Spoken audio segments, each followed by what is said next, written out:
Hockey has long been thought of as a predominantly white sport, especially compared to the other popular professional sports leagues here in North America. But a new book is telling the story of some of the sport's most prominent black trailblazers. It's called Black Aces, and it hits store shelves today. Told through conversations with many of the players themselves, it looks at their on-ice legacies and what it took for them to get there. Julian McKenzie is an NHL staff writer for The Athletic and the author of Black Aces. He joins us live now. Julian, good morning and congratulations on the book launching today. Thank you so much for having me. It's an honor to be on your show, and it's an honor to talk about this book, Black Aces. Well, it's a great cover. Congratulations again. You talked to some big names in hockey for the book, including Olympic gold medalists, Hall of Famers, NHL playoff heroes. What were some of the common threads that you heard throughout your discussions with these players? I would say that for most of the players that I spoke to, there were a lot of instances where they felt like they were the only ones as black people in their sport.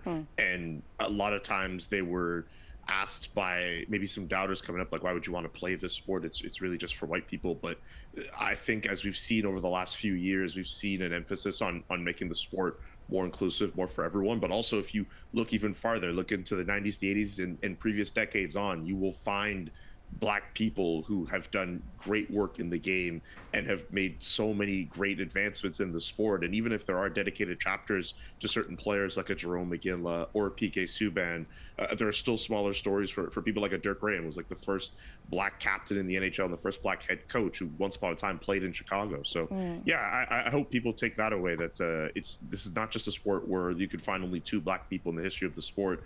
Not only are they there, they have created so much and have been embedded so much in the fabric of the sport and have done so many great things. Absolutely. Let's talk a little bit about Blake Bolden and how her experiences sort of differ in a way from some of the men that you spoke to. She is actually a current scout. So what did you learn about her? And I imagine that a lot of people haven't even heard her name before. So tell us a little bit about her and why she's special. So Blake Bolden, she got her start when she came up in Ohio. She actually, let's tell the story this way. She actually started delivering newspapers with her mother and her grandmother. And one day they came across a security guard who worked at the local arena in Cleveland. And he was able to take her into international hockey league games. I think that was the name of the league. And that's where she fostered that passion to play. And next thing you know, she was able to play just coming up in school. And she made it work to get to a point where she was able to play in university and then play at the NWHL level. She got to play in an outdoor game. Unfortunately for her, she wasn't able to play for Team USA at the Olympics. But Layla Edwards, who looks like she's going to be able to maintain that legacy and be the first to do it. She's someone who followed into Blake Bolden's footsteps, and now Blake Bolden covers the game for Amazon Prime. She also does some scouting work. She also worked with the Los Angeles Kings once upon a time and has done work for ESPN. She's a really great story and is worth reading about in this book. Oh my gosh, I can't wait to read more about her. Absolutely. And while the book does focus on a lot of trailblazers, you also weave in some voices from some of these up and coming players in the game. So who are you currently following right now that everybody else should have their eyes on too? A guy like Quinton Byfield, who was drafted second overall in the 2020 NHL draft by the Los Angeles Kings. As a center, it does take time for those types of players to develop, but he's made a name for himself playing for the Los Angeles Kings.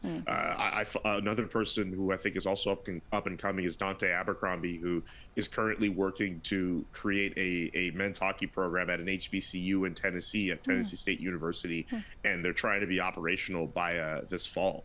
I think there are a good mix of up-and-comers, but also a good mix of maybe names like a Tony McKegney, who they've long established themselves, but I don't think people think of them in the same breath as a Jerome McGinley, as a PK Subban, or even as a Kevin Weeks. And speaking of which, Kevin Weeks, obviously in the book too, not just for his exploits on the ice, but what he's been able to do in media as a hockey insider. I think he was absolutely worth telling his story in the book. So yeah, there's a good mix of established people. And I also have to mention Herb Carnegie, the original Black Ace, who played on an all-black line while playing in semi-pro leagues in Quebec, and unfortunately went through some racism throughout his time playing the sport. But of all the people mentioned in this book, I mean, you think of the name you think of the name of the book, Black Aces, that goes right back to him. I know the term could be used for something else in hockey too, but for the purposes of this book, it's Herb Carnegie.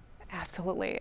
Julian McKenzie, I just learned so much in this interview. Thank you so much for your time this morning, and congratulations again on your book. It is called Black Aces, and it is out today, so you can go find it in bookstores and online as well. Julian, thank you.